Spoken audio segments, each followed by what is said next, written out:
কি হয়েছে দয়ার স্যার? এরা বলছে যে আমি নাকি ওকে গুলি করেছি। ওরা মিথ্যে বলছে। আমি জানি যে দয়া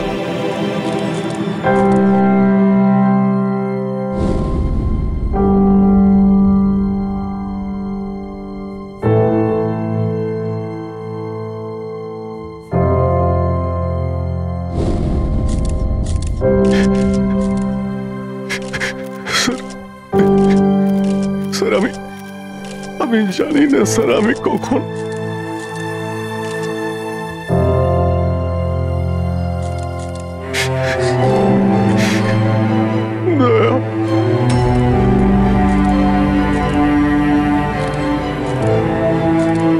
না অভিজিৎ, তুমি ভেতরে যেতে পারবে না। তুমি দয়ার প্রাণ নিয়েছো, তোমাকে আমরা গ্রেপ্তার করছি।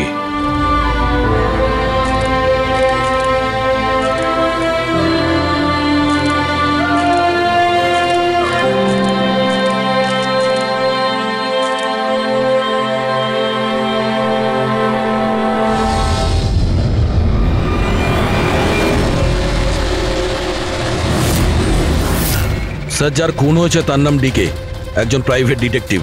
ওর কাজের লোক লাশটা দেখেছে সকালে।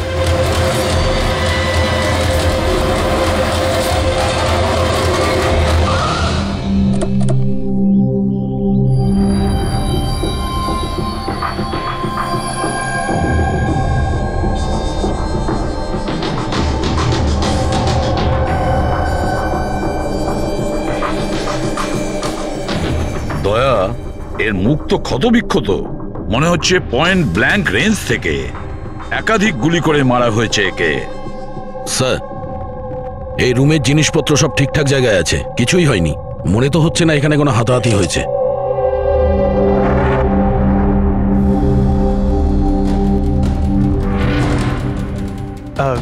স্যার স্যার এই কাভার্ড আর লকার তো খোলা আছে, আর সব জিনিসপত্র নিজের জায়গায় আছে। দেখে তো মনে হচ্ছে যে কেউ এতে হাতই দেয়নি।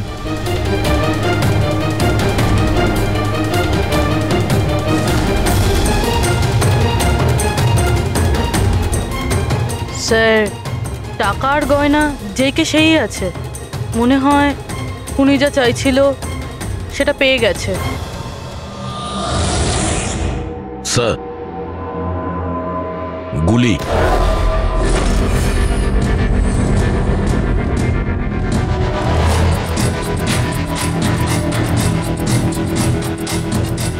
তিনটে গুলি চলেছে দয়া।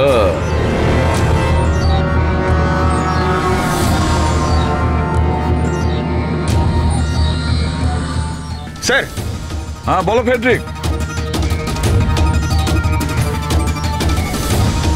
স্যার, এই জানলাটার কাঁচ সরানো হয়েছে, তার মানে খুনি এখান থেকেই পালিয়েছে। হ্যাঁ, একটা কাজ করো ফেডরিক, এখান থেকে ফিঙ্গারপ্রিন্ট তোলো। স্যার। হ্যাঁ দয়া। হ্যাঁ, ডিকের মোবাইল ফোনটা দেখুন স্যার। মরার আগে ডিকে কোনো সঞ্জয়কে 3 বার কল করেছে। সঞ্জয়? ওই সঞ্জয়কে আপনি চেনেন? না সাহেব। রাত 1টা থেকে 2:30-এর মধ্যে 3 বার। সঞ্জয়ের ডিটেল বের করো স্যার। আর হ্যাঁ দয়া, অভিজিৎ তো এখনো এলো না, তুমি ওকে ফোন করে বলনি এখানে আসতে ক্রাইম সিনে? হ্যাঁ স্যার, বলেছিলাম, মনে হয় কোনো জ্যামে আটকে গেছে। জ্যামে আটকে গেছে? ওকে ফোন করো আর বলো এখানে তাড়াতাড়ি আসতে। স্যার। হ্যাঁ।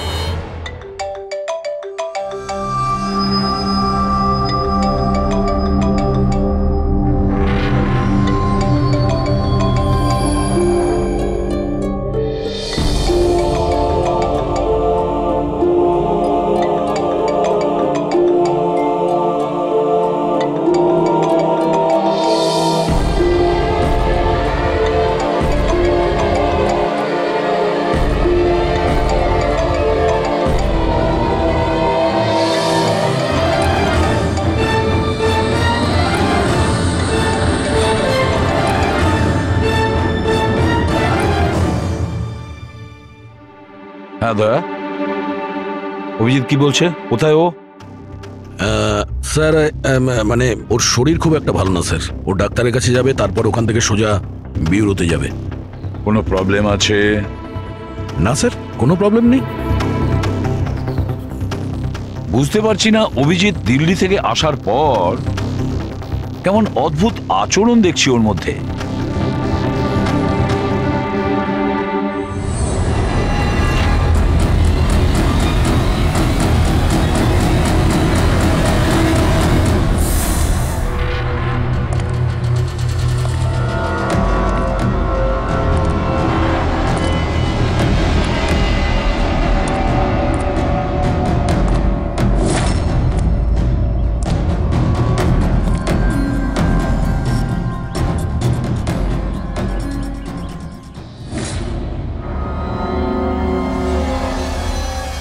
তোমার আমার সাহায্যের দরকার। তোমার? আরে ভাই, তুমি হলে গিয়ে সিআইডি অফিসার। হ্যাঁ, কিন্তু এই কাজটা এটা আমি একা করতে পারবো না। চলো ঠিক আছে, তোমাকে সাহায্য করব, এতে আর কি আছে। চলো চা তো খাওয়া যাক। আরে না, ঠিক আছে, আমি ঠিক আছি। আই মিন, দেখ চেতন, এই কাজটা না, এই ব্যাপারে যেন কেউ কিছু না জানে, বিশেষ করে আমার টিম। আরে এটা আবার কি কথা বলছো? আমরা এতদিনের পুরনো বন্ধু, এইটুকু বিশ্বাস করতে পারছো না? হ্যাঁ বলো কি করতে হবে? কাউকে ফলো করতে হবে, নজর রাখতে হবে, আর এর জন্য তোকে টাকাও দেব। কি কথা বলছো? বন্ধুত্বের মধ্যে টাকা? আচ্ছা ঠিক আছে, যদি মনে করো টাকা দিয়ে দিও। ফলো কাকে করতে হবে?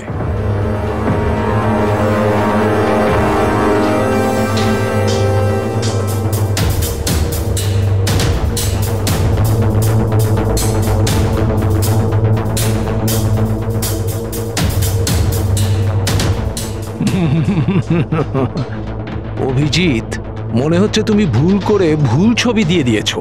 ভুল ছবি আমি দিইনি, একেই তোকে ফলো করতে হবে। এ কোথায় যায়, কি করে, কার সঙ্গে দেখা করে, সবকিছু রাত 10টা থেকে সকাল 6টা পর্যন্ত। আর প্লিজ কোনো প্রশ্ন করবি না, যা বলেছি তাই করবি, ব্যাস। ওকে ওকে।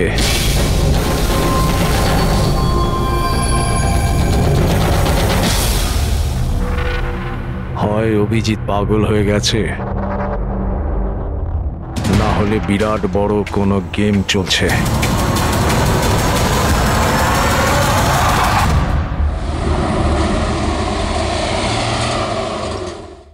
কি কি বলছেন? ও খুন হয়ে গেছে? মরার আগে ডিকে শেষবার ফোনে আপনার সঙ্গে কথা বলেছিল মাঝরাতে। কি কথা হয়েছিল আপনাদের মধ্যে?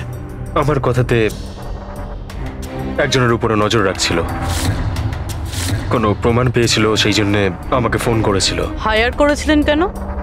আমার বস মন্দিরা ম্যাডামের জন্য। মন্দিরা? কুমার জুয়েলার্সের ওনার, বিখ্যাত পেজথি সেলিব্রিটি। আশা করি আপনারা ওই দিল্লির কেসটার ব্যাপারে নিশ্চয়ই জানেন বোধহয়। ও হো হো হো হো, মন্দিরা কুমার, মন্দিরা দেবী। ওনার বিরুদ্ধে তো ওনার স্বামী, শ্বশুর, শাশুড়ি আর কেয়ারটেকারকে মারার অভিযোগ আছে, তাই না? ঠিক বলেছেন। কিন্তু সঠিক প্রমাণ না থাকার কারণে কোর্ট মন্দিরা দেবীকে ছেড়ে দেয়। আর তার কিছুদিন বাদেই মন্দিরা দেবীর পার্সোনাল অ্যাসিস্ট্যান্ট ঈশানা আত্মহত্যা করে নেয়।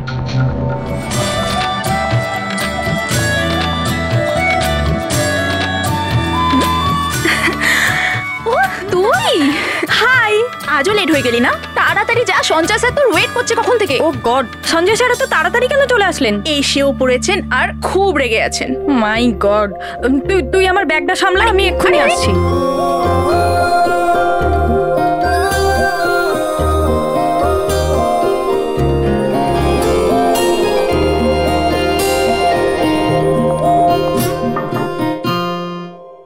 মে I come in sir? Come in.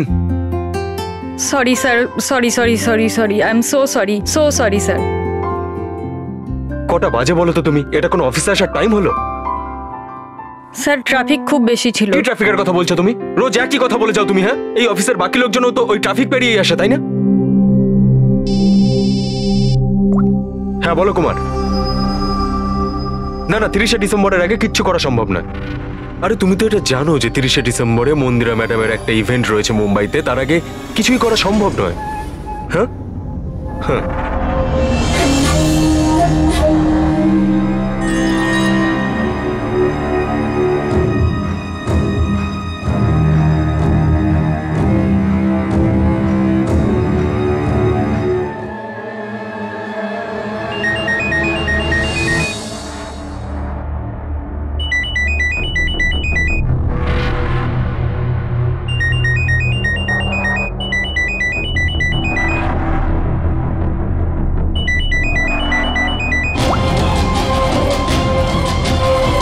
ঠিক আছে। ওকে।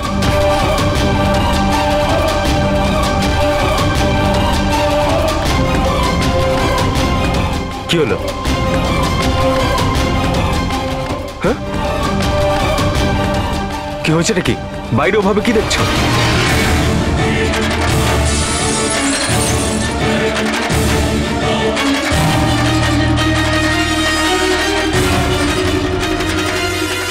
আমার এই কেবিনের জানলা দিয়ে ঝাঁপ মেরে আত্মহত্যা করেছিল। আত্মহত্যা কেন করেছিল সেটা কেউ জানে না। আচ্ছা, মন্দিরা দেবী ডিকে কে কার ওপর কড়া নজর রাখতে বলেছিলেন? ওনার প্রাণ সংশয় রয়েছে। ডিকে সেটাই খোঁজ করার চেষ্টা করছিল। প্রাণের ভয় কার থেকে? আসলে কোর্ট থেকে ছাড়া পাওয়ার পরে কেউ ম্যাডামকে হুমকি দিচ্ছিল। আচ্ছা, শুধু ওই হুমকিটা ফোনেই কি? হ্যাঁ, ফোনের মধ্যেই অচেনা নাম্বার থেকে আর টাইপ করা চিঠি পাঠিয়ে।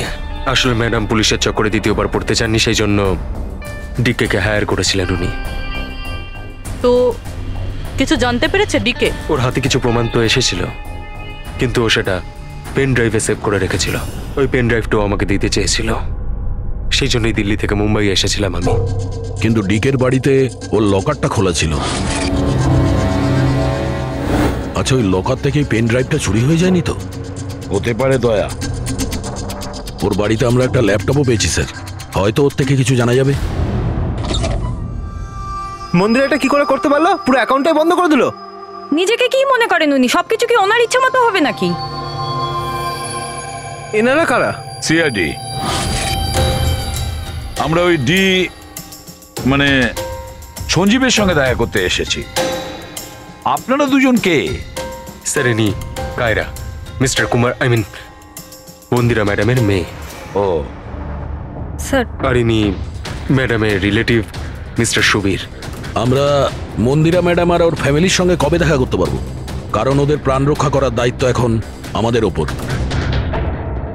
ইনফ্যাক্ট মন্দিরা ম্যাডাম, কায়রার কাকাতো দাদা শেখর আর ওনার স্ত্রী সবাই আজ রাতেই আসছেন। 30শে ডিসেম্বর কুমার জুয়েলার্সের একটা বড় চ্যারিটি ইভেন্ট রয়েছে, তাতে পার্টিসিপেট করার জন্য। তাহলে ঠিক আছে, কালকে সকালেই দেখা হবে।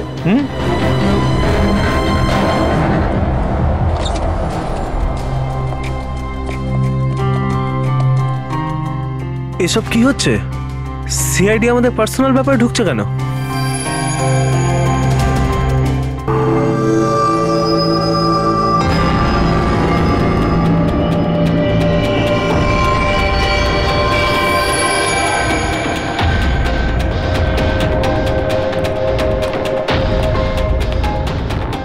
Good morning sir. Good morning.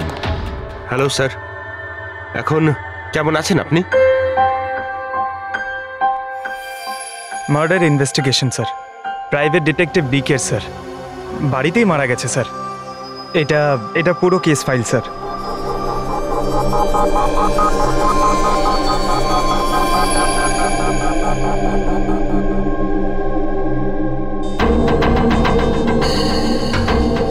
Sir, এই ছবিগুলো ওর বাড়ির ছবি, এগুলো ওরই বাড়ির ছবি এটা, আর এখানেই ওর মার্ডার হয়েছে, তাই না?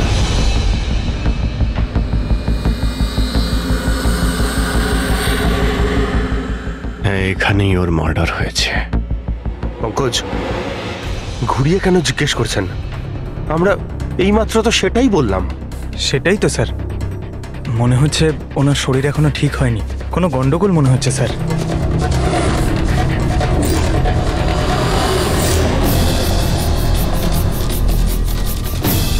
অভিজিৎ,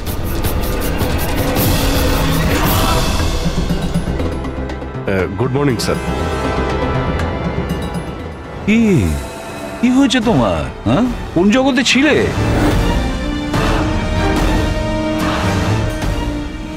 অভিজিৎ, তোমার শরীর খারাপ ছিল না? তাহলে ডক্টরের কাছে যাওয়ার কথা ছিল, এখানে কেন? হ্যাঁ মানে, হ্যাঁ স্যার, ওই কিছুদিন ধরেই শরীরটা ভালো নেই স্যার, কিন্তু এখন ঠিক আছে। I am better now. Yeah, গোলমাল চলছে। স্যার, ডিকে সঞ্জয়কে যে পেন ড্রাইভটা দিতে যাচ্ছিল, ওর যে ডেটা আছে ওগুলো উদ্ধার করার যে একটা উপায় আছে স্যার। পেন ড্রাইভ তো পাওয়া যায়নি তো? তাহলে ডেটা কোথা থেকে পাবে? স্যার, আছে না একটা উপায় আছে, ওই আমরা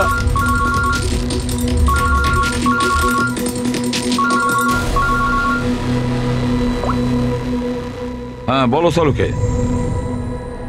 হ্যাঁ,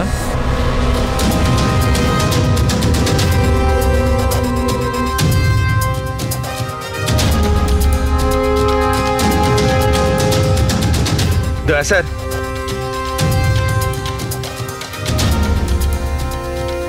স্যার, অভিজিৎ স্যারের শরীর এখনো ঠিক মনে হচ্ছে না।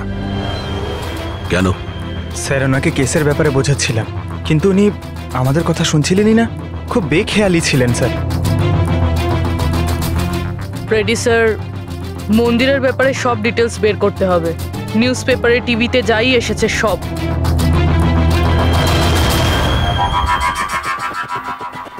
বাড়িতে ঢোকার একটাই রাস্তা আছে, মেন গেট। চাবি ডিকে আর ওর বাড়ির মেডের কাছে থাকে। বাথরুমের জানালা, তার মানে খুনি বাথরুমের জানালার কাঁচ খোলে আর ভিতরে ঢোকে, আর তারপর অভিজিৎ ক্রাইম সিনে ছিলই না, আর এখানে তো বাথরুমের কোনো ফটোও নেই। তাহলে ও এগুলো কি করে জানলো? অভিজিৎ আমার কাছে কিছু লুকোচ্ছে, কিন্তু কি?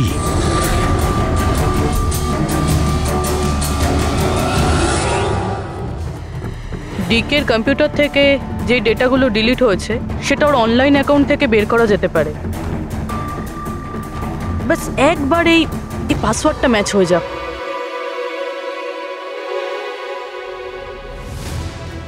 কিছুদিন ধরেই শরীরটা ভালো নেই স্যার, কিন্তু এখন ঠিক আছে। আই এম বেটার না। স্যার, ওনাকে কেসের ব্যাপারে বোঝাচ্ছিলাম, কিন্তু উনি আমাদের কথা শুনছিলেনই না, খুব বেখেয়ালি ছিলেন স্যার।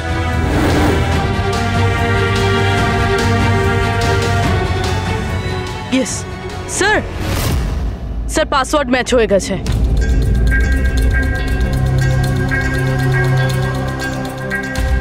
স্যার এতে তো ভিডিও রয়েছে, চেক করি। স্যার এটা তো ডিকের কম্পাউন্ডের ভিতরের ফুটেজ, এর মানে ওখানে সিসিটিভি ক্যামেরা আছে? আছে না, ছিল। আমাদের পৌঁছানোর আগেই কেউ বার করে নিয়েছে। কিন্তু বের কে করেছে? অন্য ভিডিওটা দেখো।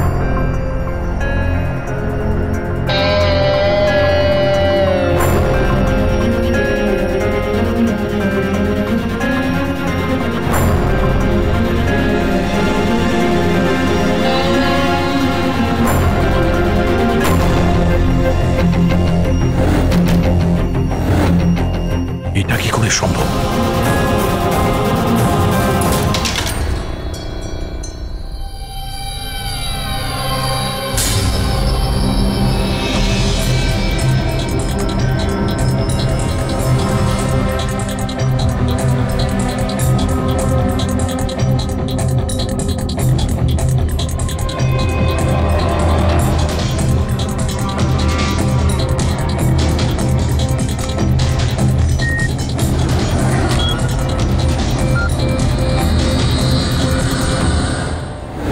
ডক্টর সালুকে আপনি খুব ভালো করে ক্রস চেক করেছেন তো?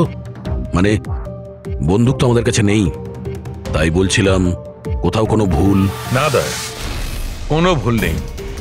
আমি একবার নয় 10 বার ক্রস চেক করেছি। মানছি যে বন্দুকটা আমাদের কাছে নেই, কিন্তু বন্দুকের রেকর্ড তো আমাদের কাছে আছে। সেই গুলিটা যা দিয়ে ডিকেকে মারা হয়েছে, সেই গুলিটা ওর বন্দুক থেকেই চলেছিল। গুলির প্যাটার্ন, গুলির উপর লেগে থাকা চিহ্ন, সবকিছু এইটাই প্রমাণ করছে যে সেটা অভিজিতেরই বন্দুক। স্যার স্যার গুলি অভিজিতের বন্দুক থেকে চলেছে, কিন্তু তার মানে তো এটা নয় যে অভিজিৎ গুলিটা চালিয়েছে। এক্স্যাক্টলি স্যার, সেই কারণে আমি এই কথা এসিপি স্যারকে বলিনি, শুধুমাত্র আপনাদের সঙ্গে কথা বলেছি, যাতে আমি এই মামলা সুরাহা করতে পারি। কি তুমি এই কথাটা এসিপি কে জানাওনি? কি বলবো স্যার, কি বলবো ওনাকে? যেখানে আমার বিশ্বাস হচ্ছে না, তাহলে ওনাকে কি বলবো? তুমি যদি এই কথাটা বিশ্বাসই না করবে, তাহলে ফোন করে আমাকে কেন জিজ্ঞাসা করেছিলে? যে বন্দুক থেকে ডিকে কে মারা হয়েছে সেই বন্দুকটা অভিজিতের না?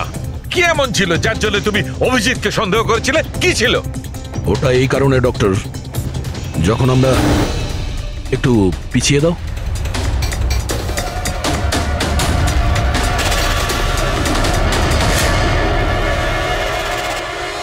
অভিজিৎ ডিকের বাড়িতে? আর দয়া, তারপরেও তুমি অভিজিৎকে বাঁচানোর চেষ্টা করছো? দেখো দয়া, অভিজিৎ আর তোমার বন্ধুত্বকে আমি খুবই শ্রদ্ধা করি, তার কদরও করি, কিন্তু ডিউটি, নিজের দায়িত্ব, সব সম্পর্ক সব বন্ধুত্ব থেকে বড় হয় না। আর এই কথাটা নিশ্চয়ই আমি তোমাকে বুঝিয়ে বলতে যাব না। স্যার পোক্ত কোনো প্রমাণ ছাড়া অভিজিৎ স্যারকে সন্দেহ? এটা প্রমাণ নয় তো কি পুরবি? অভিজিৎ ডিকের বাড়িতে ঢুকেছিল, এটা যদি প্রমাণ নয় তো কি পুরবি? অভিজিৎ স্যার ডিকের ঘরে গেছিল সেটা আমরা দেখেছি, কিন্তু উনি ডিকেকে মেরেছেন এটা তো আমরা দেখিনি। স্যার এটাও তো হতে পারে ওনার বন্দুক দিয়ে ডিকেকে অন্য কেউ মেরেছে। হতেই পারে, এটা হতে পারে যে অভিজিতের বন্দুক দিয়ে ডিকেকে অন্য কেউ মেরেছিল, কিন্তু এই অবস্থায় অভিজিতের বন্দুকটা অভিজিতের কাছে থাকার কথা নয়। তোমাদের কি অভিজিৎ কথা বলেছে? ও কি বলেছে যে ওর বন্দুকটা হারিয়ে গেছে? বন্দুক হারিয়ে যাওয়ার কোন রিপোর্ট দেখিয়েছে?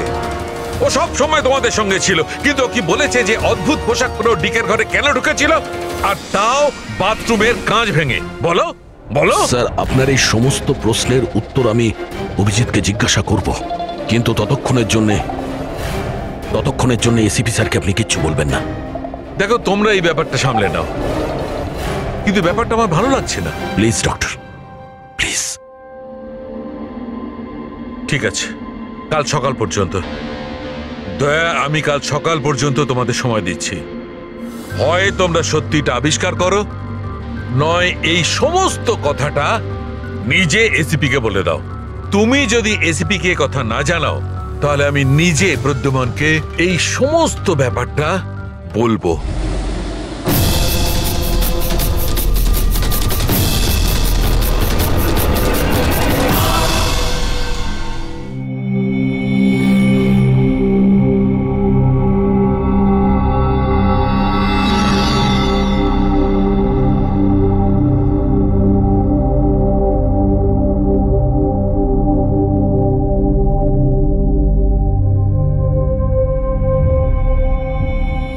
আধ ঘন্টার বেশি হয়ে গেল, 10টা থেকে 10:30 হয়ে গেল, এখনো আসেনি। সারা রাত মনে হয় অপেক্ষা করতে হবে।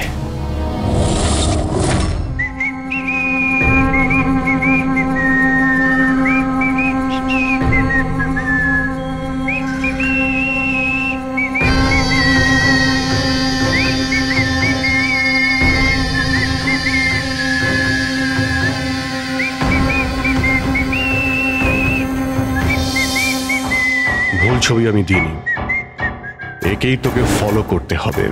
এ কোথায় যায়, কি করে, কার সঙ্গে দেখা করে, সবকিছু। রাত 10টা থেকে সকাল 6টা পর্যন্ত। এটা অভিজিৎ? ওর কি হলো? এরকম সেজেছে কেন?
স্যার, দিল্লি থেকে সকলে এসে গেছেন।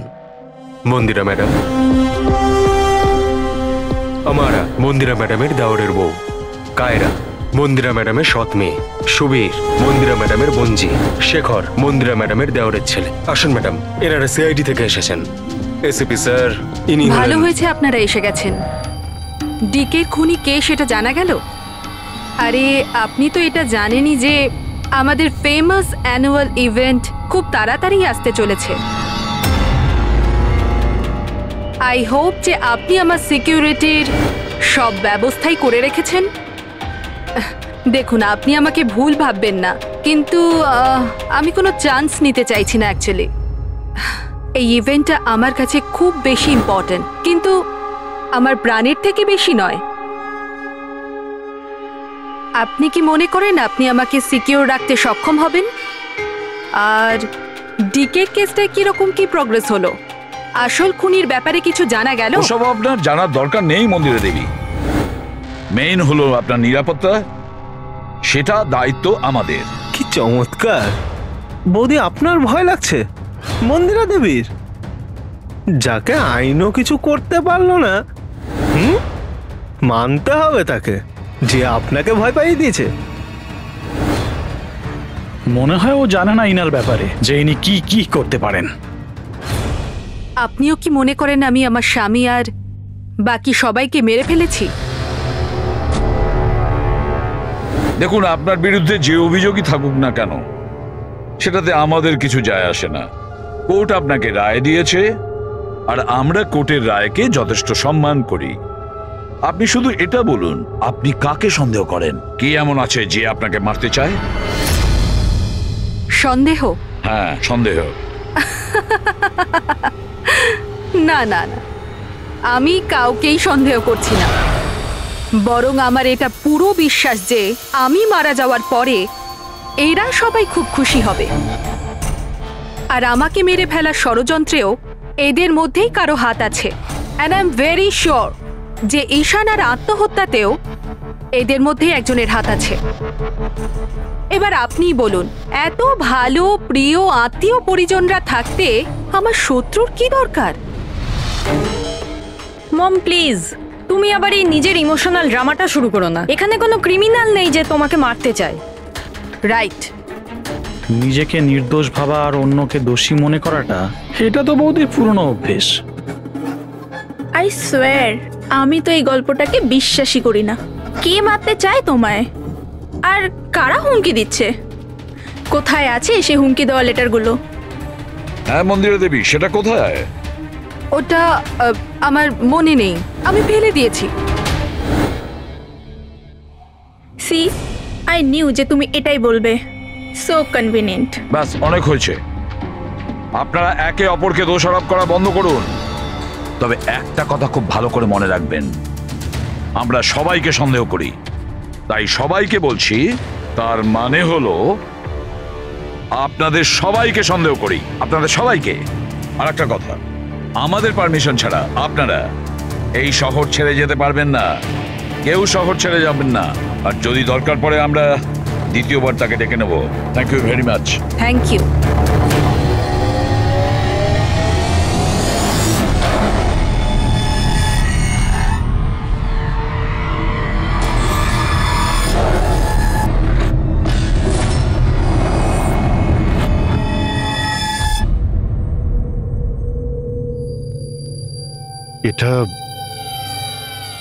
এটা আমি?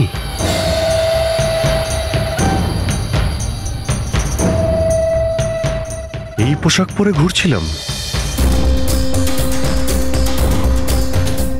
এই পোশাক তো রোজ আমার ওয়াশিং মেশিনে ধোয়া হয়।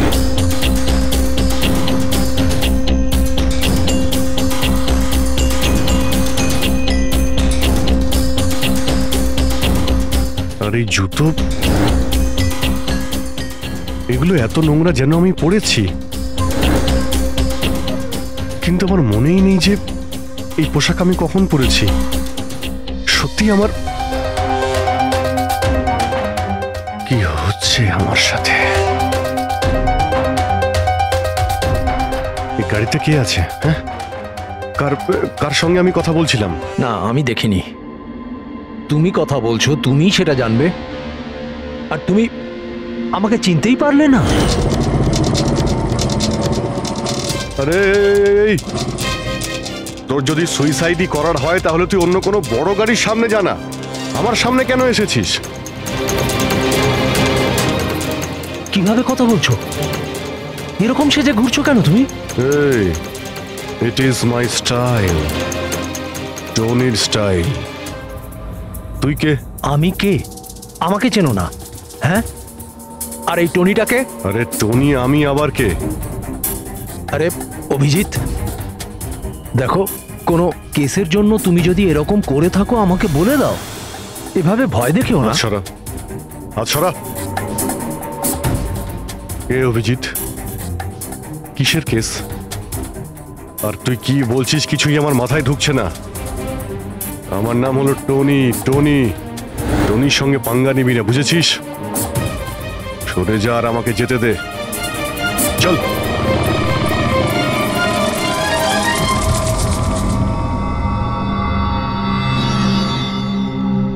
এই অভিজিৎ নিজেকে টনি কেন বলছে? টনি? কে টনি? সত্যি তোমার কিছুই মনে নেই?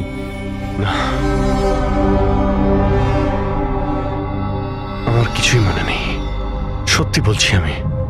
তার মানে তুমি গাড়িতে ওদের সাথে কথা বলছিলে, তারপরে তুমি গেস্ট হাউসের ভেতরে গেলে। Guest house? হ্যাঁ, তার কিছুক্ষণ পরে তুমি বাইরে এলে। আমি গেস্ট হাউসের ভিতরে গেলাম? ভিতরে গিয়ে আমি কি করলাম? হ্যাঁ, তুই দেখেছিস কিছু করেছিলাম আমি? আমি কি করে দেখবো? আমি তো বাইরে ছিলাম না। সব কি হচ্ছে? আমাকে ওখানে যেতে হবে। কোথায়? গেস্ট হাউসের নাম কি? হ্যাঁ,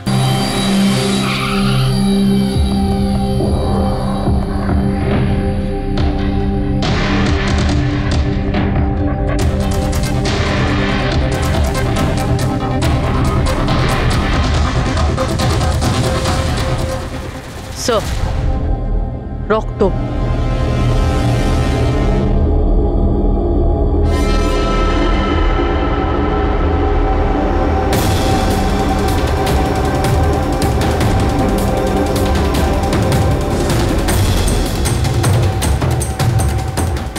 অভিজিৎ,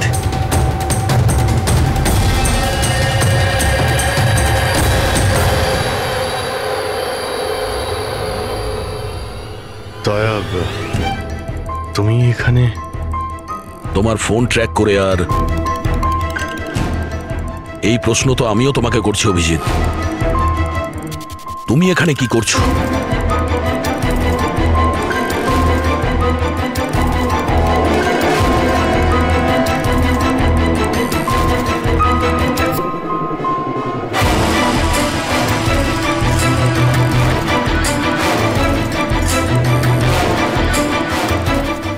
না, এটা আমি আমি আমি বলছি দয়া, এখানে এখানে কি হয়েছিল?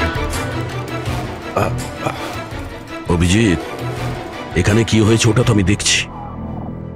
তুমি বলো, কে করেছে এটা? হ্যাঁ, তো তুমি এদের দুজনকে মেরেছো? আমি? অভিজিৎ, তোমাকে কিছু জিজ্ঞাসা করলাম।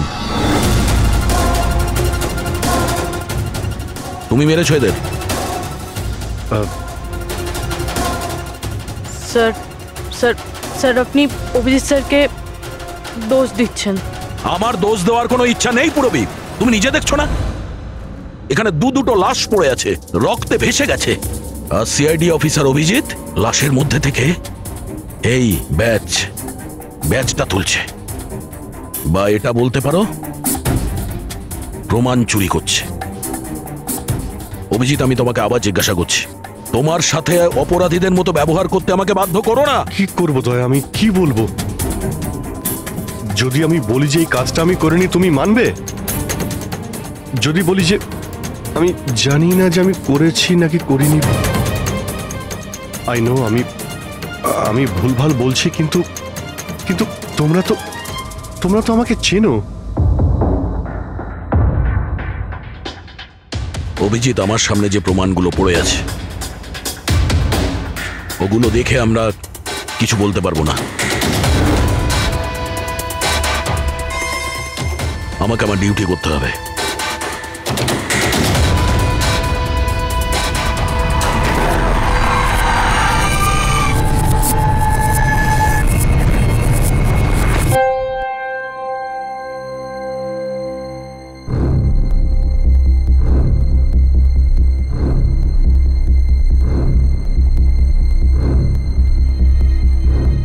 অভিজিৎ, এতক্ষণ ধরে একের পর এক জিজ্ঞেস করে যাচ্ছি তোমাকে, কিন্তু কোনো উত্তর দিচ্ছ না তুমি।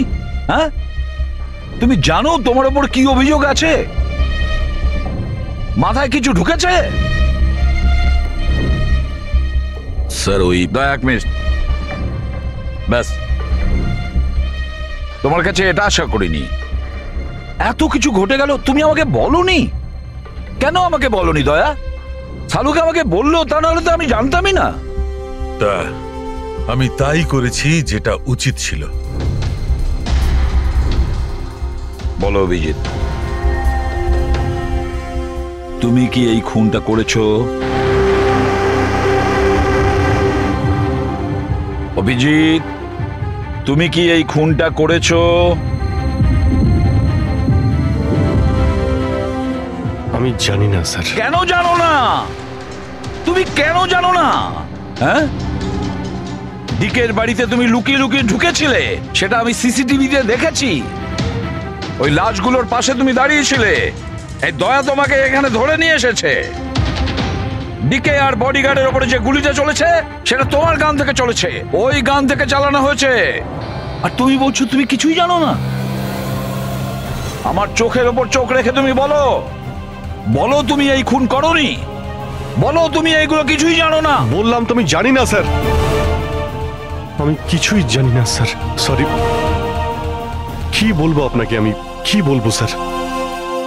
যখন আমি বুঝতেই পারছি না যে আমি ডিকের বাড়িতে কেন গিয়েছিলাম, কি করে সমস্ত খুন আমার বন্দুক থেকেই হচ্ছে, আমি জানি না স্যার।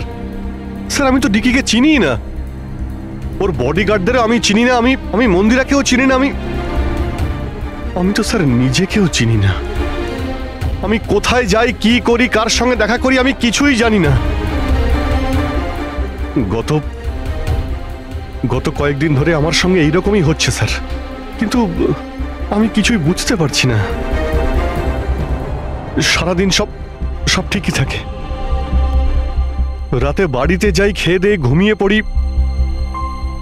আর যখনই সকালে উঠি তখন অদ্ভুত জামা কাপড় পরা দেখি, অদ্ভুত জুতো দেখি যেগুলো আমার নয়।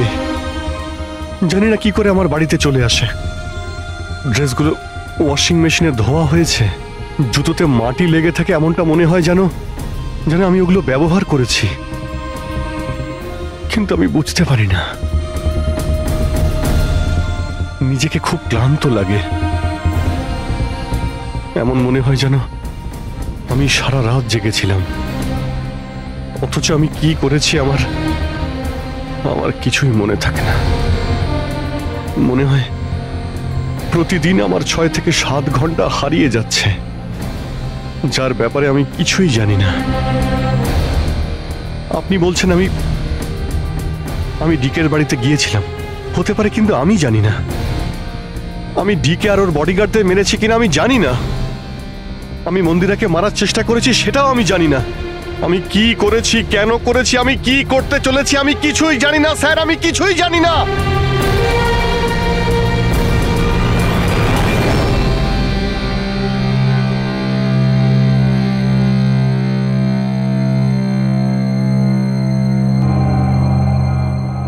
দেখো অভিজিৎ, এই মুহূর্তে তুমি নিজের জন্যে আর অন্যদের জন্যেও বিপজ্জনক। আমি তোমাকে একা ছাড়বো না, আমি তোমাকে নজরবন্দি রাখবো, আর দয়া তোমার উপর নজর রাখবে।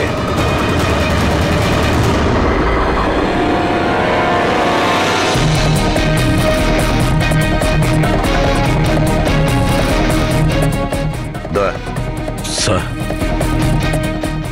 একটা কথা ভালো করে মনে রাখবে, তুমি নিজের বন্ধুর ওপর নয়, বরং একজন অপরাধী, খুনির ওপর নজর রাখবে।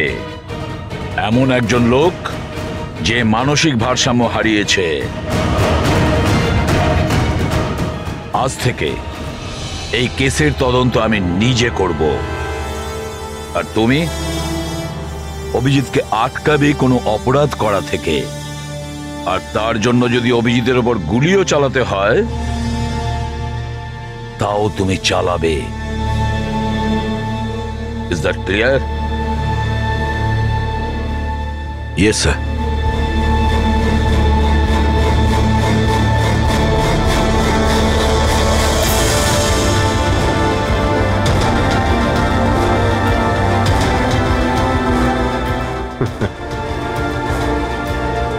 হাত করা পড়িয়ে দাও ভাই। শুনলে তো, মানসিক অবস্থা ঠিক নেই আমার। কখন কি করে বসি কিছুই জানি না। আটকাও আমায়, আমার হাতে আরো একটা অপরাধ হওয়ার আগে। আটকাও আমায় ভাই। আপনাদের অফিসার, আপনাদের সিনিয়র সিআইডি অফিসার আমারই প্রাণের পিছনে পড়ে রয়েছে, আর উনি তাদেরকেও মেরে ফেলেছেন যারা আমার সিকিউরিটিতে ছিল। আর আপনি নিশ্চিন্ত হয়ে বলছেন ভয় পাওয়ার কোনো কারণ নেই। ও আপনারই চোখের সামনে সবাইকে মেরে ফেলছে, তা সত্ত্বেও আপনি বলে যাচ্ছেন যে ভয় পাওয়ার কোনো কারণ নেই। আশ্চর্য! আপনি শুধু এটা বলুন, আমি আপনাদেরকে আর কি করে বিশ্বাস করব? আজ আপনাদের একজন অফিসার সিরিয়াল কিলার বেরিয়েছে, কাল আবার অন্য কেউ বেরিয়ে আসবে। মন্দিরা দেবী, অনেক হয়েছে, অনেক কথা বলে ফেলেছেন। আমাদের ইন্সপেক্টর অভিজিৎ একজন সৎ এবং সাহসী অফিসার।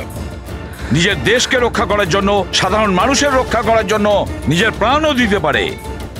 সে কোনোদিন খুনি হতে পারে না।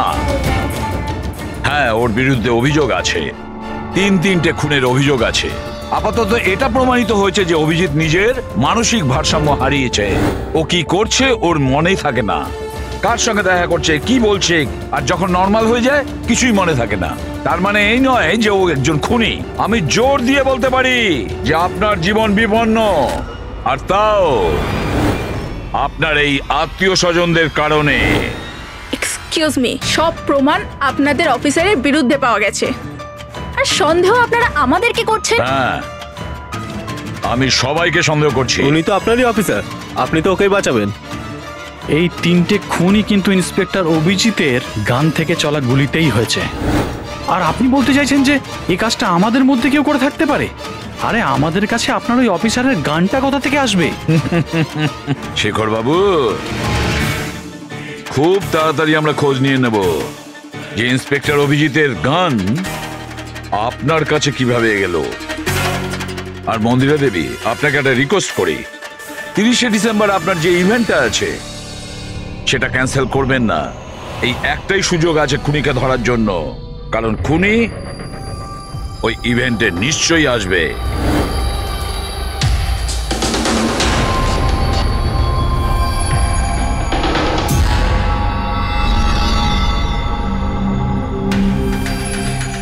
স্যার স্যার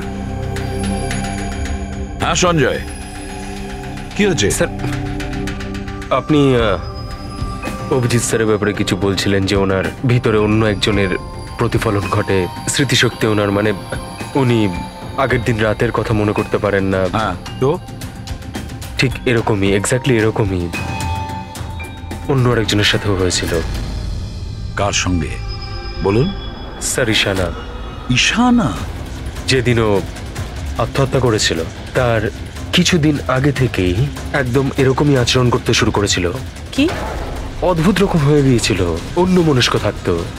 যেদিন আত্মহত্যা করেছিল তার কিছুদিন আগে থেকেই একটা অদ্ভুত রিংটোন সেট করেছিল নিজের ফোনে, আর তারপর সেই দিন হঠাৎ করে ওই রিংটোনটা বাজতে শুরু করলো। আর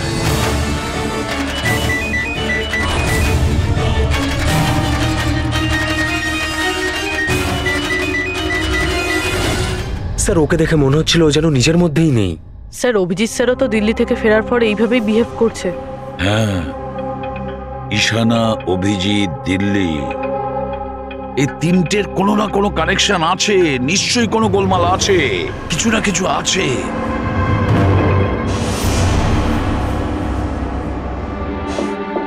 কফি। আরে খেয়ে নাও ভাই, কিছুই মেশাইনি। আমি এখানেই আছি, পালিয়ে যাচ্ছি না। অভিজিৎ, তুমি এই কথাগুলো লুকিয়েছো কেন আমাদের থেকে?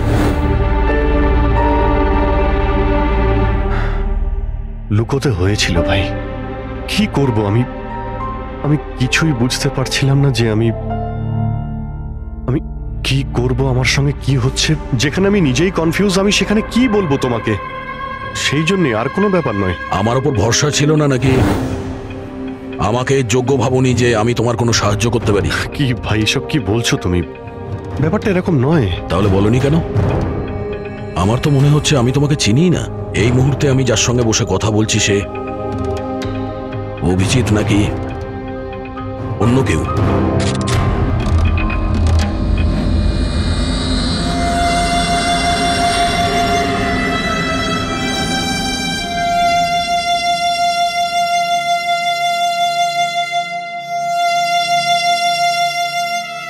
আমি তোমার কোনো ক্ষতি করব না।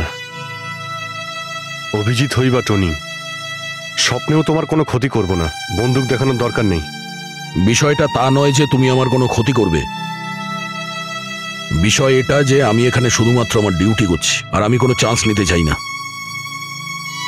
আমি তো তোমাকে হয়তো চিনি না।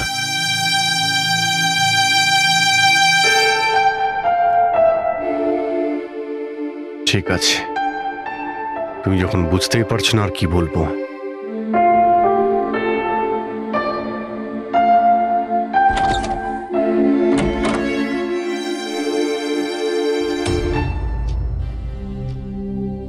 ডক্টর মহেশ, আমি আপনাকে পুরো ব্যাপারটা জানিয়েছি। এবার আপনি বলুন আপনার কি মনে হচ্ছে? দেখুন, এক্ষুনি আপনারা যেটা বললেন যে এই অভিজিৎ আর ঈশানার ব্যাপারে, এটার থেকে তো একটা ব্যাপার একদম পরিষ্কার যে দুজনের কন্ডিশনই একদম সমান। Artificially induced split personality. এটাকে যদি সোজা ভাষায় আপনাদের বোঝাই তাহলে এই কন্ডিশনে পেশেন্টের মস্তিষ্কে তার এই নিজের ব্যক্তিত্ব ছাড়াও অন্য আরও একটা ব্যক্তিত্ব প্ল্যান্ট করা হয়, যেটা কোনো বিশেষ কারো আদেশ বা নির্দেশ অনুযায়ী চলাচল করে। আর এটাকে এমনভাবে সেট করা হয় যাতে ওই ব্যক্তিত্ব বিশেষ ধার্য করা সময়ে বিশেষ ধরনের ট্রিগার পেলে ওই ব্যক্তিত্বকে সম্পূর্ণ প্রভাবিত করে। আর যতক্ষণ এই প্রভাব চলতে থাকে সে পুরনো ব্যক্তিত্বের বিষয়ে না তো কিছু জানতে পারে আর না তার সেই পুরনো ব্যক্তিত্ব সম্বন্ধে কিছু স্মরণে থাকে। এটা হলো মানুষের মস্তিষ্ক। এই মস্তিষ্কের দুটো ভাগ রয়েছে, সচেতন মস্তিষ্ক মানে কনসাস স্টেট অফ মাইন্ড, যার মধ্যে আমরা এখন আছি, অচেতন মস্তিষ্ক মানে semi conscious state of mind, মানে যখন আমরা ঘুমিয়ে থাকি তখন সক্রিয় হয়। আর কখনো কখনো জেগে থাকার সময়ও কোনো নেশার বা কোনো ওষুধের প্রভাবেও আমাদের অচেতন মস্তিষ্ক সক্রিয় হয়ে ওঠে। সচেত আর অচেত দুটো অবস্থাতেই মস্তিষ্ক ভিন্ন ভিন্ন কাজ করে, কিন্তু এই অবস্থাতে দুটো মস্তিষ্কই যা চিন্তা করে, কোনো কথা বা কোনো স্মৃতি সব সেভ করে নেয়।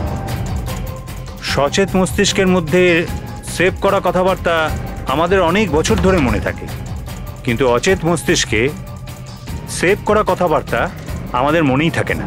ডক্টর মহেশ, এটা একটা হিপনোটাইজের মতো সম্মোহন, যাতে মানুষের মস্তিষ্ককে পুরো কন্ট্রোল করে যা কিছু করানো যায় রোবটের মতো, আর পরে কোনো বিশেষ আওয়াজ করে ওই সম্মোহনটাকে ভেঙে দেওয়া যায়, মানুষের কিছুই মনে থাকে না।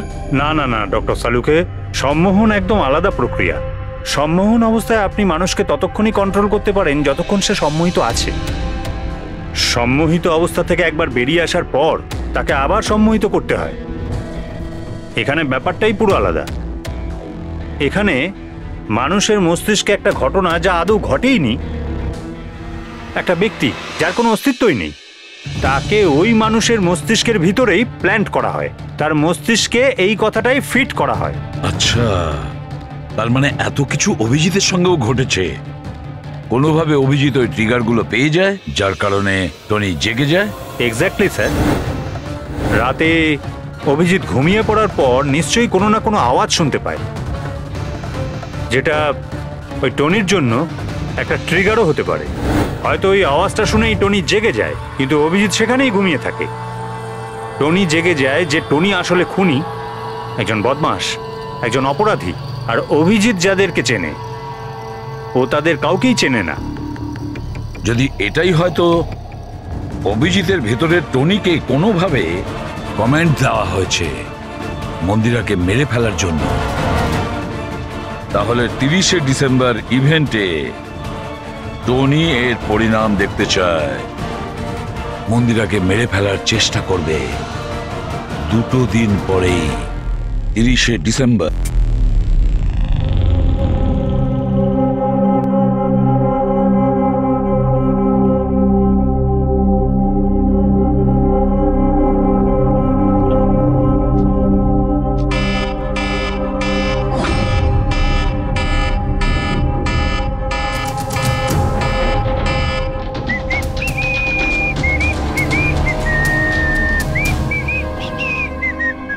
অভিজিৎ, অভিজিৎ, কোথায় তুমি?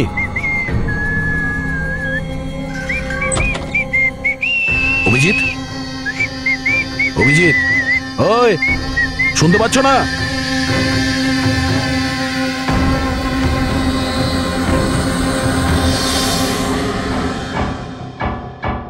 কে রে তুই?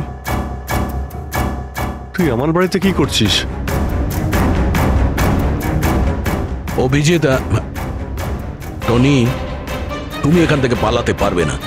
তুমি এখানে নজরবন্দি আছো, এই ঘরের ভেতরেই থাকতে হবে, বুঝেছো? টনিকে তার কাজ করতে দে। যদি আমার রাস্তাতে বাধা দিস তাহলে জীবনটাও হারাবি তুই। চল এবার যেতে দে। বাড়ির বাইরে না, ভেতরে। হাত সরা, হাত সরা। তোকে তো বললাম যে আমাকে তুই বাধা দিস না। আমার মাথা গরম করিস না। আমার কাজের সময় কেউ বাধা দিতে পারবে না আমায়। চল। টনি, তুমি কোথাও যাবে না, এখানে, এখানেই থাকবে তুমি, বুঝেছো? কি বললি? টনির গায়ে হাত তুললি তুই? টনির গায়ে হাত তুললি তুই? অভিজিৎ! অভিজিৎ! অভিজিৎ!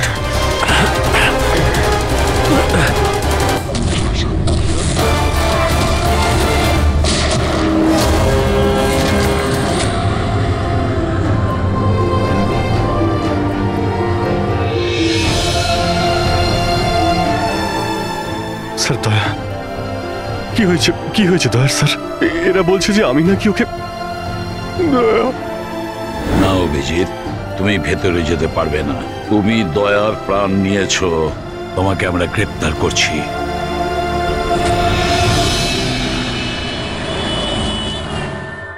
ঈশানার ফোন রেকর্ডে ডক্টর তানিয়ার নাম কয়েকবার এসেছে।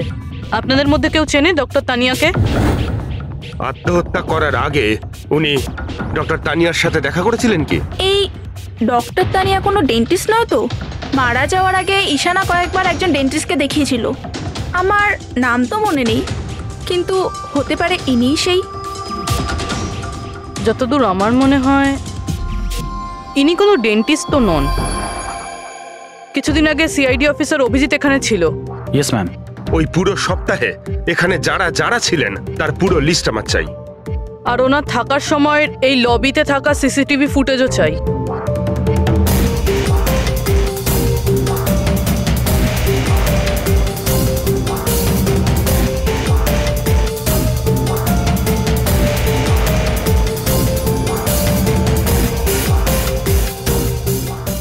এক মিনিট পজ করুন।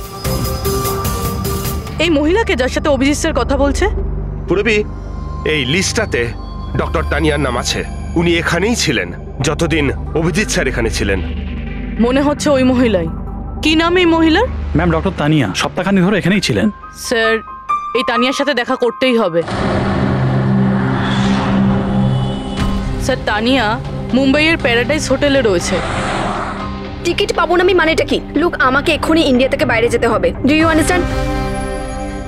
ইয়েস। ডক্টর তানিয়া? হ্যাঁ, আপনি কে? ঈশানার বন্ধু, সিআইডি অফিসার পুরবী।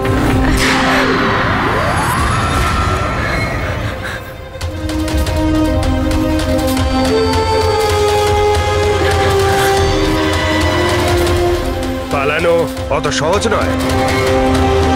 কোথায় পালাচ্ছেন তানিয়া দেবী? কি কি চানটা কি আপনারা? অভিজিতের সঙ্গে কি করেছেন আপনি?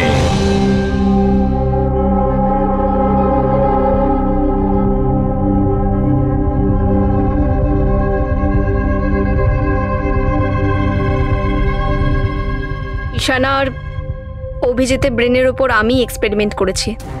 ঈশানাকে আত্মহত্যা করার জন্য আর অভিজিৎকে একটা মার্ডার করানোর জন্য আমি প্রোগ্রাম করেছিলাম। কিভাবে কিভাবে সেই প্রোগ্রামটা করেছেন? আর্টিফিশিয়ালি ইলিউশন স্প্লিট পার্সোনালিটির সাহায্যে আমি দুজনের ব্রেনটাকে সেট করি, আর নিজের সেট করা শিডিউলের অনুযায়ী এই দুজনকেই এরকমভাবে প্ল্যান করেছি যে কোনো রকমের আওয়াজ হোক বা রিংটোন বাজুক, আর যখনই আওয়াজ হোক না কেন ওদের সমস্ত অর্ডারগুলি মানতে হবে যে কোনো উপায়ে।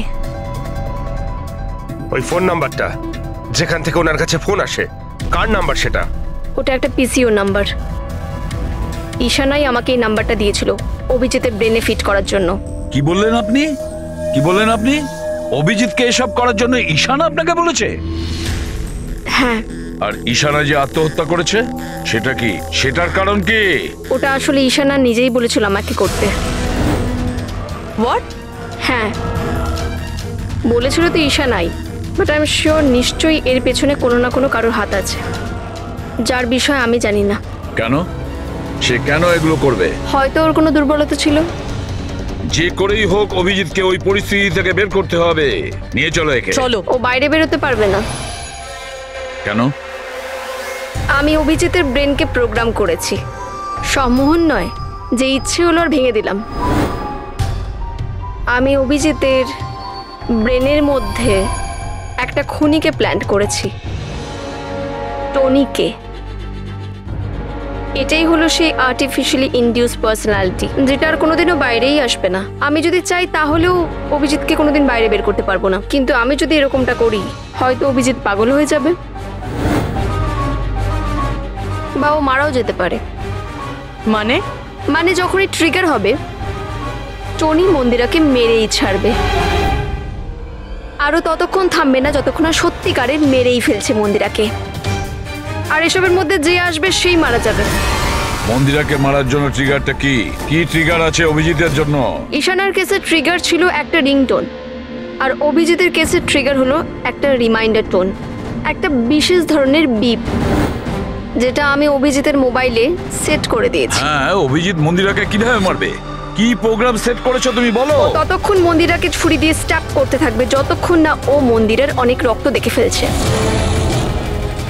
কটা নাগাদ প্রোগ্রাম সেট করা হয়েছে? 10টা নাগাদ। মাই গড, 2 ঘন্টা বাকি আছে।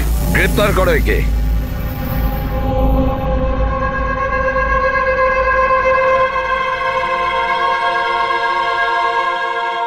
জীবনে কখনো ভাবিনি স্যার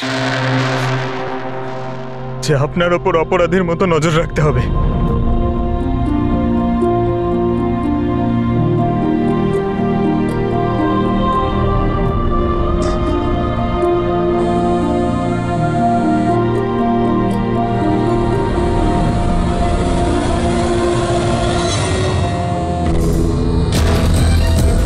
পঙ্কজ, ড্যাম ইট, ফোনটা ধরো।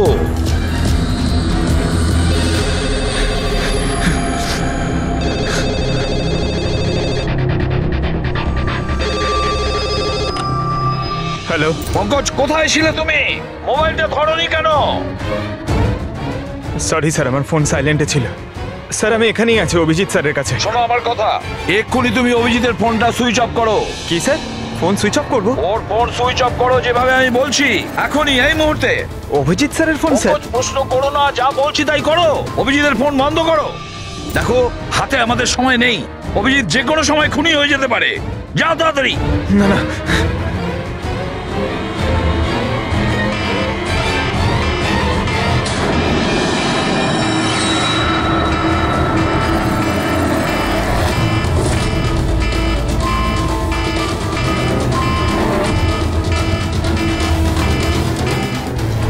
ভিজে গেল, কি করি?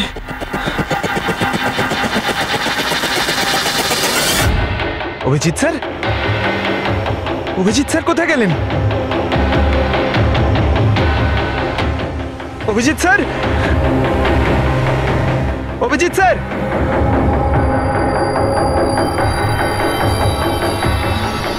স্যার! তুই আমাকে আটকে রাখবি? হ্যাঁ, আমাকে আটকে রাখবি তুই?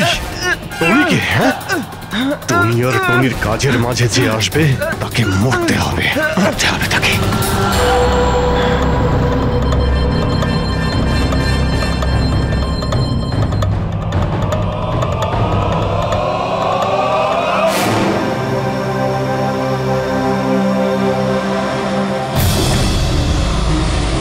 স্যার এখানেই চ্যারিটি ইভেন্টটা হবে।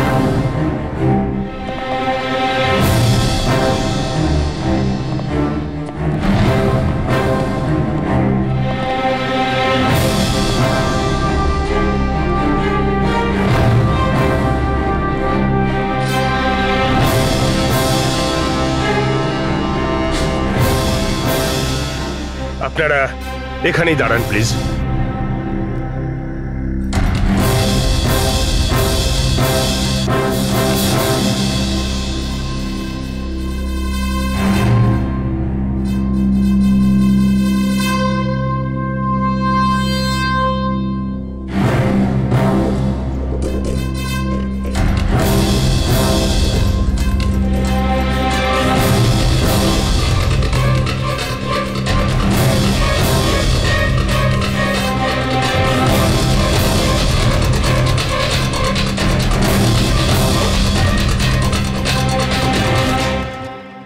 হ্যালো লেডিস অ্যান্ড জেন্টলম্যান, প্রত্যেক বছরের মতো এই বছরের সন্ধ্যাটাও খুবই গুরুত্বপূর্ণ। কারণ হলো মন্দিরা জুয়েলার্স অ্যানুয়াল চ্যারিটি ইভেন্টের জমা করা সম্পূর্ণ টাকাটা দিল্লি ও মুম্বাইয়ের বিভিন্ন অনাথ আশ্রম আর বৃদ্ধাশ্রমগুলিতে দেওয়া হবে।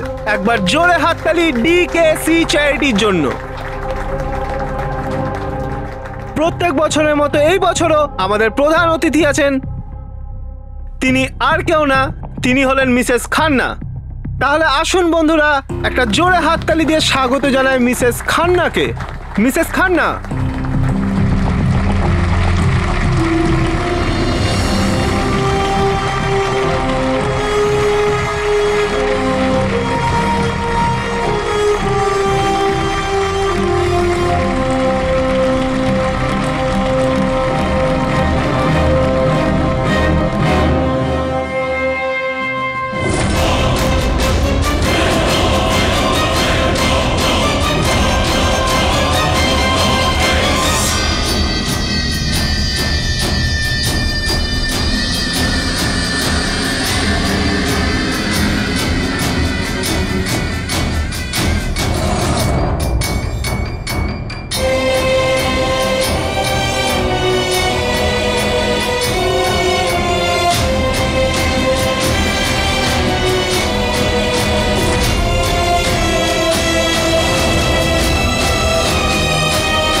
Abhijit sir, Abhijit sir,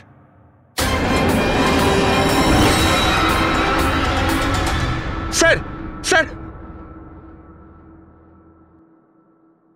lights on. Sir, sir, Abhijit ঠিক আছে? স্যার, স্যার ওখানে তাড়াতাড়ি নিয়ে চলো, তাড়াতাড়ি এসো।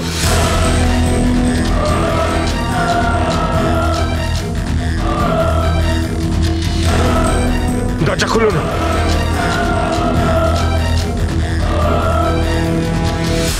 মন্দিরা দেবী, টনি তার মিশন কমপ্লিট করেছে, মন্দিরা দেবীকে মারার। আর আমাদেরকে ভরসা করার জন্য আপনাকে অসংখ্য ধন্যবাদ। আপনারা সবাই আমাকে এখানে আনলেন কেন? আমার তো এখন স্টেজে থাকা উচিত। ম্যাডাম, আমাদের একটা প্ল্যান আছে। প্ল্যান? রবি,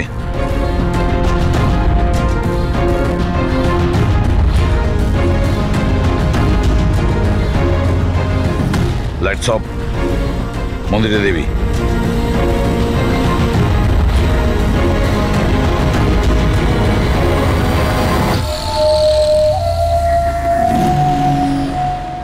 আর আপনার প্রশংসা না করে পারছি না।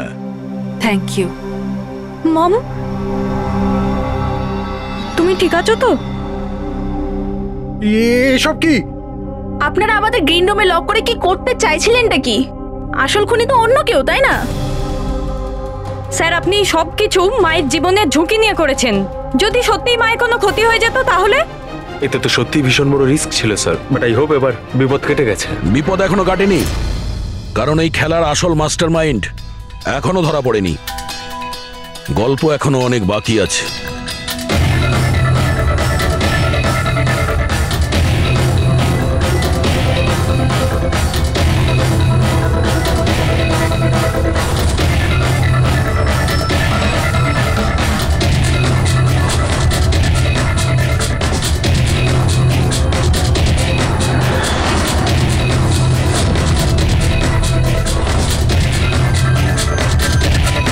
কি হলো? আমাকে দেখে ভালো লাগলো না? কখনো কখনো খুনি পর্যন্ত পৌঁছানোর জন্য আমাদের অ্যাক্টিং করতে হয়। তার মানে ওনার মৃত্যুর খবরটা নাটক ছিল? আমার মৃত্যুতে খুনি খুব খুশি হয়েছিল যে ও জিতে গেছে। আর ওই সুযোগটাই আমরা কাজে লাগিয়েছি। আমরা মন্দিরা দেবীকে বাঁচানোর চেষ্টা করছিলাম আর দয়া মাস্টার মাইন্ডের পিছনে লেগেছিল। কিন্তু আসল মাস্টার মাইন্ডটা কে?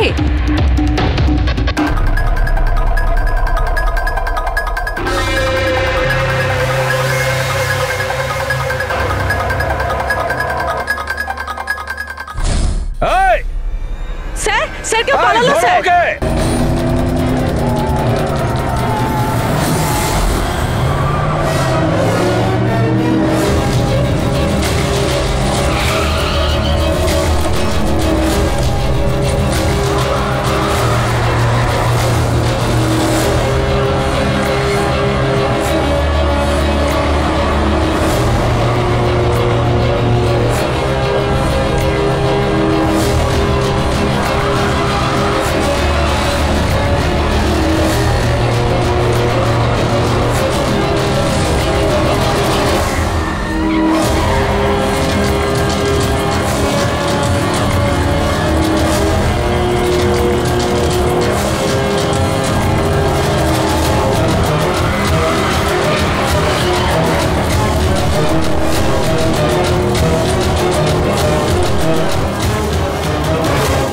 অপরাধের রাস্তা সবসময় সংকীর্ণ হয়ে থাকে।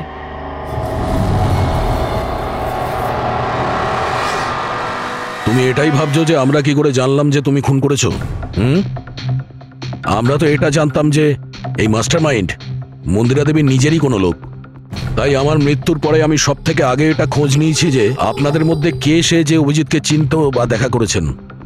তারপরে আমার মনে এলো যে ক্রাইম ব্রাঞ্চের সেমিনারের জন্য অভিজিৎ দিল্লি গিয়েছিল। ওই সেমিনারে আসা লোকেদের লিস্ট যখন আমি দেখলাম তখন জানলাম যে কায়রাও গিয়েছিল।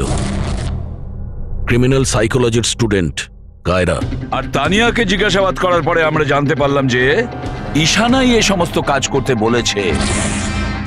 ওই সময় ঈশানার মা সরকারি হাসপাতালে অ্যাডমিট ছিলেন আর তার কিছুক্ষণের মধ্যেই ঈশানার মাকে বেসরকারি হাসপাতালে যেখানে অ্যাডমিট করা হয়েছিল সেখানকার পুরো খরচ মিস কায়রা করেছিল। আর সবচেয়ে বড় ক্লু ওই পিসিও যেখান থেকে অভিজিৎ স্যারের কাছে অর্ডার আসতো, দয়া স্যার সেখানে নজর রেখেছিল আর সেখানেও তোমাকে দেখা গিয়েছিল। Okay fine, I give up. মেনে নিচ্ছি যে আপনারা খুবই স্মার্ট, কিন্তু স্যার এই কথাটা তো আপনিও মানবেন তাই না যে আমিও অনেক স্মার্ট? হ্যাঁ, স্মার্ট তো তুমি বটেই। ক্রিমিনাল সাইকোলজির একজন ব্রিলিয়ান্ট স্টুডেন্ট যে সৎমায়ের থেকে নিজের পুরো পরিবারের খুনের বদলা নিতে চেয়েছিল। লোকেদের মস্তিষ্ক নিয়ে খেলা করা আর তাদের নিজের চক্রব্যূহে ফাঁসানো, এটাই এনার বিশেষত্ব। তাই আমি ভাবলাম যে এনাকে এনারই পদ্ধতিতে মেরে দিলে কেমন হয়। সেই কারণেই আমি ঈশানার সাথে দেখা করি আর তারপর ডক্টর তানিয়ার সাহায্য নিই। She was mad, she wanted to do an experiment. তারপর আমি ঈশানাকে অনেক বুঝিয়েছি, অনেক বোঝানোর পরে শি ওয়াজ রেডি। ওই এক্সপেরিমেন্ট নিজের উপর করায়, কিন্তু somehow I was never convinced. আমি সবসময় কনফিউজ ছিলাম যে ওই এক্সপেরিমেন্টটা করতে পারবে না। আর ঠিক ওই সময় আমার সাথে দিল্লিতে অভিজিতের দেখা হয়, আর ওনার সাথে দেখা হওয়ার পর আমি ভাবলাম যে এত সৎ আর ভালো অফিসার থাকা সত্ত্বেও এই এক্সপেরিমেন্ট অন্য কেউ কেন করবে। তারপর আমি আর ডক্টর তানিয়া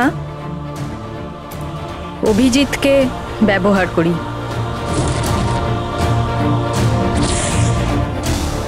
আর আমার এক্সপেরিমেন্ট ওর ওপরে করি। আর ঈশানা আমাদের কোনো কাজে ছিল না, তাই ওকে আমাদের রাস্তা থেকে সরিয়ে ফেলি। ডিকে আর ওই দুজন বডিগার্ড, ওরা তোমার কি ক্ষতি করেছিল? ওদেরকে কেন মেরেছো? এটা এই কারণে করেছি যাতে সমস্ত দোষ অভিজিতের উপর চলে আসে। আর অভিজিতের গান থেকে বুলেট নেওয়ার জন্য টনি ছিল তোর মাথার মধ্যে। হি ওয়াজ দেয়ার। তুমি এতটা নিচে নামতে পারো কায়রা, আমি কখনো ভাবতেও পারিনি। এবার জানতে পেরে গেছো তো? তুমি আমার মা বাবার সাথে, আমার ফ্যামিলির সাথে যেটা করেছো না, তোমার বেঁচে থাকার কোনো অধিকার নেই। আমি এইসব এই কারণেই করেছি যাতে আমি প্রুভ করতে পারি যে পৃথিবীর যে কোনো মানুষের মস্তিষ্কের সাথে খেলা যেতেই পারে, তা সে যত বড়ই সিআইডি অফিসার হোক। কায়রা, তুমি প্রতিশোধের আগুনে একজন সাহসী অফিসারের প্রাণ নিয়ে খেলেছো, আর তাছাড়াও 4 জন নিরীহ লোকের প্রাণ নিয়েছো। ডিকে, ঈশানা আর মন্দিরা দেবীর 2 জন বডিগার্ডকে। ভীষণ অন্যায় করেছো তুমি। আইন তোমাকে কোনোদিন ক্ষমা করবে না। তোমার তো ফাঁসি হবে, ফাঁসি। স্যার, আপনি প্লিজ এসব মনে করবেন না। একটা বাজে স্বপ্ন ভেবে ভুলে যান। বাজে? ভয়ানক।